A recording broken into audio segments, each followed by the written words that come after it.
Pitch up at any campsite and you'll see loads of SUVs and 4x4s. They're the fashionable choice for a tow car.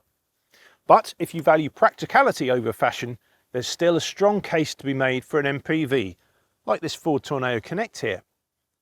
It's closely related to the Volkswagen Caddy Life, which is another commercial vehicle based MPV, and like the Volkswagen, it's surprisingly good to drive.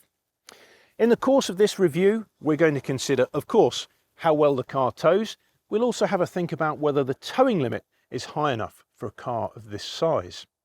We're going to take you inside the cabin and think about how practical the car is, and we'll consider whether the Ford is good value for money.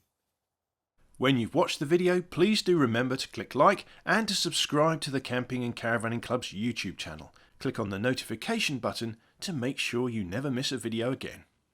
For our towing test, we're hitching up to a Swift Challenger 480 with a mass in running order of 1,278 kilograms, borrowed from Club Preferred Dealer, Broad Lane. Ford gives buyers the choice of petrol or diesel power with the Tourneo Connect, and you would think that diesel would be the obvious choice for towing. However, rather like MPVs, diesel has fallen out of favour, so Ford has given us the 1.5 litre petrol to tow with. The engine is smooth and it's willing enough in everyday driving, but for towing duties it really does have its work cut out. On a hilly road you'll find you need to change gear often to maintain speed, and if you want to overtake slower traffic, well, you're going to need a very long, very straight piece of road. The diesel has an extra 74 pounds-feet of torque, so it really does seem like that's got to be the better choice for regular towing. Weak engine aside, the Tourneo Connect tows very well. It feels stable at speed and we've had absolutely no nervous moments towing with the car. In everyday driving, it's quite a satisfying thing to drive as well. In fact, it's really rather surprising when you look at it. You think, well, that's a fairly dull, dowdy, workmanlike car, but it's actually reasonably good fun to drive. There is one other word of warning though that I need to give, which is the towing limit of 1,500 kilograms quoted by Ford actually drops to 1,300 kilograms if the car is loaded to the gross vehicle weight. Now, given that this is a 7-seat MPV, presumably aimed at large families who want a large tourer to match, that is going to be quite limiting.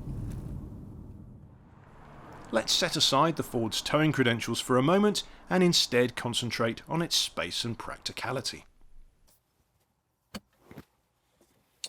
So the Tourneo comes in two different sizes, the short wheelbase vehicle and the long wheelbase Grand, which is the one we're testing, which has space for up to 7 passengers.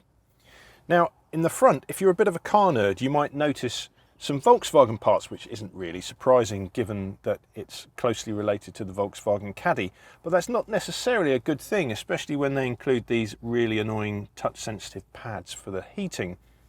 The infotainment system is also based on the Volkswagen system, although it's been given a bit of a Ford reskin to bring it in line with Ford's corporate colours.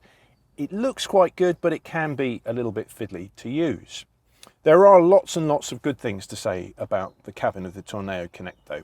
First of all, the driving position. You sit up nice and high, there's plenty of adjustment for both the steering wheel and the seat, and you've got a really good view out. The forward visibility is really very good indeed. Also, storage, you're absolutely spoilt for choice. The door bin here to my right is absolutely huge. There's also a decent sized glove box. You've got twin cup holders here, more storage under the driver's armrest, and there are some storage spaces where you might not necessarily expect them. For example, just beyond the instrument binnacle, you've actually got quite a large area of open storage, and above your head there are open trays here and here. Let's take a look at the second and third rows.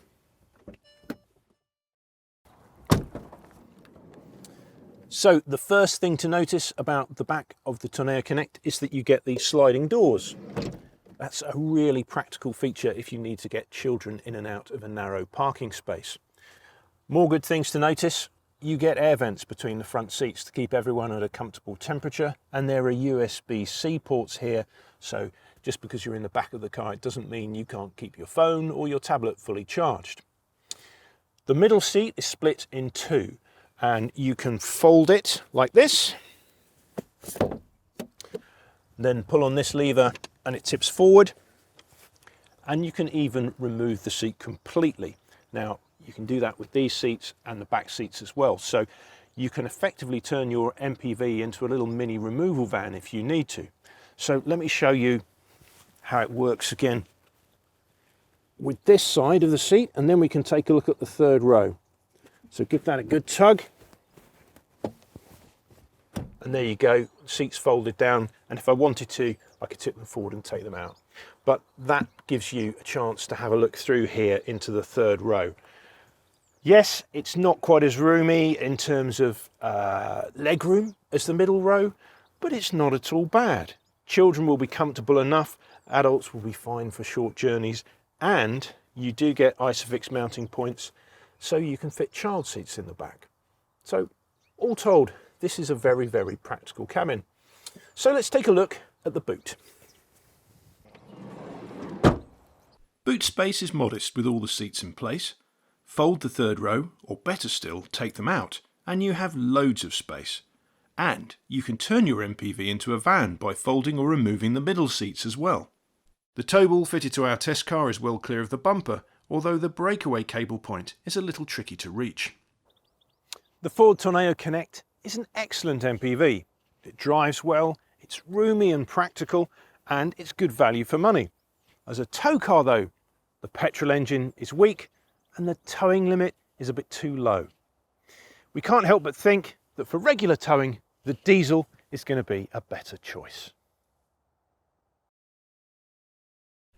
When you've watched the video, please do subscribe to the Camping and Caravanning Club's channel if you haven't already to see more tow car, caravan, camping and motorhome videos.